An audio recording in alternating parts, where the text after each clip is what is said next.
New mic check, who this? Anyway, we're supposed to make a video here. Alright, let's begin. So now that we know what we know about Daniel Larson and his general background, we can begin to take a deep dive into the more fun stuff. You see, Daniel Larson would not be Daniel Larson without the online presence that he's built himself up over the years. But besides being a bit odd, what really makes Daniel Larson so interesting to so many people online? Simply put, what's the deal? As we have come to see so far, Daniel is a very complex character. In fact, there's a reason that I've made 3 whole videos of supplementary content on him on this channel, and even that doesn't even come close to being adequate on the supplementary side of this story. So as you can already imagine by now, there's a whole lot more to where this character comes from. So in short, yes, Daniel Larson and his story are both incredibly complicated, and we still only find ourselves at the very tip of this iceberg. With all this being said, let's actually begin to take a deep dive into Daniel Larson's story, and pick apart what this iceberg is made of together. So as previously mentioned, and what is probably already pretty obvious by now, Daniel Larson would not be the online character that he is today without the exposure that he's given himself thanks to TikTok. This is where the second portion of the story begins, around approximately the summer of 2019.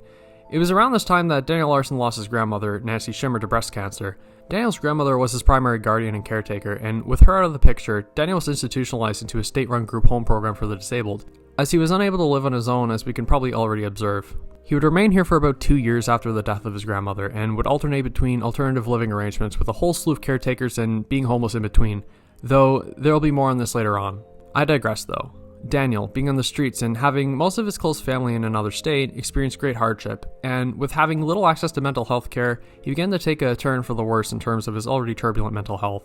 Aimless with no real support network, Daniel would make an account on both TikTok and YouTube around this time. This action would prove to be a major turning point within Daniel's life, as with Daniel beginning to upload frequently on both platforms in around 2020, he would find himself quickly accruing a fanbase with only a short matter of time due to his general odd looks and behaviors. Daniel would then go on to make a multitude of videos that would blow him up on TikTok. One such series of videos that would propel him into stardom would be his renowned and accidentally well-timed fog arc videos. This fog arc would prove to be one of the most well-known arcs within the Daniel Larson story, in which Daniel broke his phone's camera presumably from either a meltdown or getting his phone wet somehow, giving his front-facing camera this sort of blurry and fog-like effect. Another theory to this fog is that Daniel, with his phone already being broken, putting a layer of translucent tape over his phone screen. Ultimately, this theory would turn out to be true, with Daniel himself in October 2023 saying that this was the case. Though maybe with that we're starting to get into some more unimportant and unnecessary details. Regardless, during this era, this fog would both appear and disappear at random times in his videos, and at some points would be so bad that Daniel was unable to be seen at all in many of his videos during this time. The fog first showed in early 2021, and in the following months, the fog continued to worsen every day, up until Daniel was no longer visible in his videos. The comments under the videos often said, "The fog is coming," referring to a TikTok meme where users warned each other of a vague but threatening fog, though Daniel likely never really knew what the comments meant. The fog era took place well before Daniel's pedophilic allegations came to light, and in fact, at this point in time, there was no real controversy concerning Daniel. It wasn't until after Daniel was completely consumed by the fog that his terrible deeds came to light around the end of the fog era, presumably because he got a new phone. As well, Daniel would go on to announce his presidential campaign in 2020, in which Daniel honestly believed that he was running to become the president of the United States.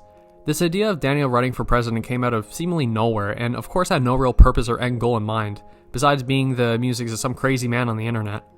With that said, this presidential campaign drew many eyeballs to Daniel Larson, as it would go to insinuate just how out of it this character really was. His political views mostly remain vague and unknown, however from what we do know, his views are extremely confusing and contradictory, just to say the least. Daniel Larson's proposed ideas include lowering the age of consent, claiming to, quote, secure all borders from all attacks making America safe, as well as a few vague statements about, quote, coming together, whatever that actually means. As we can tell, Daniel would have made an absolutely stellar political candidate, had he actually decided to run and, well, apply his vast intellect to the world. I digress though.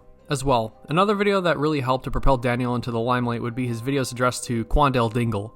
For context, Quandel Dingle is an internet meme that was popular on TikTok in late 2021 and early 2022. Quandel Dingle memes were mostly abstract and simple, which allowed for TikTok users to spread it easily, though its simplicity and overabundance eventually made the meme die off. However, the meme played a large part in the life of Daniel Larson.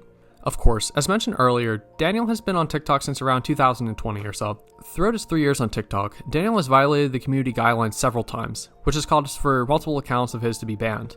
It is important to note that a lot of his accounts were banned due to his own actions which he performed in order to satisfy his trolls or managers, whom we'll touch base on again later on.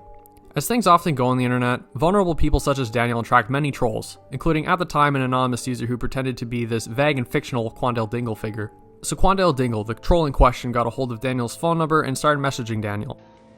This is a message to Quandel Dingle. Please stop messaging me.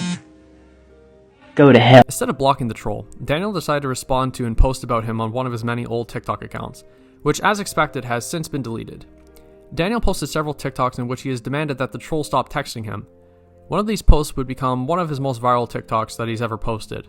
In one of the TikToks, Daniel addressed Quandel and said the phrase which arguably brought him the most amount of fans. Quote, "Quandel Dingle better be good at running." Quandel Dingle better be good at running. It is unknown whether Daniel was aware that this account was actually a troll, though the likely answer to this is that he was unaware of this.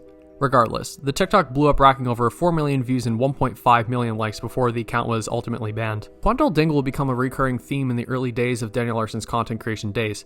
Daniel would go on to make multiple videos going back and forth with this fictitious figure, and because of the general absurdity of this situation and the pre-existing popularity behind the Quandel Dingle meme around this time, these videos would all prove to be incredible contributors to Daniel Larson's fast growth on TikTok. And with many finding amusement within the situation and engaging back and forth with him, this only further accelerated this. Of course, if this Quandel Dingle video tells us absolutely anything about Daniel, it is that due to his impressionable nature, that he would make himself out to be a perfect target for various trolls all around the internet. Around this time as well, another part of Daniel became apparent to those online that would only go on to worsen his situation regarding his encounters with online trolls. Of course, I'm referring to Daniel's many delusions and dreams, namely those of him being a famous singer/songwriter, which were some of the first to come into the limelight around this time. The trolling that did occur on this front was relatively tame and mostly harmless, mostly involving commenting on his videos and baiting him for reactions, as seen similarly within the Quandel Dingle videos. However, one such delusion that would propel him even further would be his delusion regarding his idea that he was dating famous American singer/songwriter Grace VanderWaal. Now, the so-called relationship has so much depth to it and is so integral to the Daniel Larson story that I've actually made an entirely separate video on this delusion alone. The link should probably be in the bio if I remember to do that. However, when this delusion came to the limelight, similar to what we saw with the Quandel Dingle videos, many fans would go on to troll Daniel pretending to be Grace. What made this so interesting to those online is that Daniel would genuinely believe that every account that reached out to him pretending to be Grace was in fact actually Grace herself. And because of this, Grace would soon become an integral part of the Daniel Larson story, mainly being used as a tactic to manipulate Daniel to do gross things and to bait him for reactions. The toothbrush example is a perfect example of this, in which Daniel was manipulated by one of these fake Grace accounts to film a video of himself putting a toothbrush inside of himself. In the video, he says he's doing the deed, quote, for Grace. So, yeah, pretty nasty stuff. As well, it's also worth noting that Grace was underage during this time, with Grace being 16 and Daniel being 22. Because of this, the trolling this time around, of course, began to become a bit more aggressive in nature, and many even began to suspect that Daniel was in fact a pedophile. However, information would soon come out that would go to confirm this theory, but first we need to give a bit more of a background on Flexburger, whom we touched on briefly in my last video. Josh, or more commonly known as Flexburger online, was Daniel Larson's first manager online. Flexburger contacted Daniel claiming to be a record label and would begin the first string of managers for Daniel. Daniel had a whole slew of managers, and these managers, as previously stated, would do very little to actually manage Daniel's TikTok career and were more often than not manipulative trolls that solely sought to humiliate Daniel for attention. It is also worth noting that not all managers were created equal, as some do generally wish to help Daniel and have often provided him with donations or good advice. However, these kind of managers seem to be more far and few, and most of them seem to have, well, malicious intentions, let's just say. Many of these managers first appeared when Daniel began going viral and groups of people would invite him to Zoom meetings or Discord calls, attempting to troll him and make jokes. Many of these trolls had their names on Zoom or Discord set to well-known record labels or talent agencies and offered to sign him if he auditioned by doing irrational things. Some examples include reading off incriminating scripts or exposing himself. Daniel, with dreams of becoming a famous music star, would fall victim to these trolls very frequently, though his gullibility has gone down at least a little over time. These meetings were often recorded, which has led to many infamous clips of Daniel doing irrational things in order to become a professional singer. Though back to Flexburger, he would pose as Daniel's manager from around March of 2021 to August of 2021, with this reign ultimately ending with him getting doxxed and cut off from Daniel. He was known not only to harass Daniel, but the community surrounding his name as well, and because of this, became an enemy to the community, which we will speak more about in just a bit. Flexburger was best known for leaking a Pinterest account of Daniel's, which was, to put it lightly, extremely disturbing. The account had collections, likes, and pins of little girls, and especially Grace VanderWaal, age of consent maps, and other disturbing videos, mostly involving minors. This leak was controversial, however, as Flexburger for a short period of time was in control of Daniel's leaked Pinterest, as well as his other accounts. Many speculate that Flexburger was the one to like and pin the videos to frame Daniel as a pedophile, though at the same time this is often debated within the community. These accusations of manipulation are questionable at best. Flexburger only had the Pinterest account for a brief time, And given how brief this encounter was, it makes it unlikely that Flexburger could have liked all of the controversial content in such a short matter of time. Some say that the pins from 2019 debunked this leak, though Daniel could have simply been recommended older content, so that doesn't really do much. As well, if the Pinterest account was fake, it would do very little to counter the claim that Daniel is a pedophile, as Daniel's obsession with Grace Vanderbilt proves that he at least shows some of the characteristics. As well, Daniel admitted to owning the Pinterest account on video following one of his usual Zoom meetings. However, this responsibility would not last long, because not long after this, Daniel would pretend that the Pinterest account was not his and had been tampered with, presumably by Flexburger. He would also admit on tape to owning these accounts on 2 separate occasions after this. Once out of nowhere when walking aimlessly through the night, and once while sitting in a restaurant with someone in April 2023.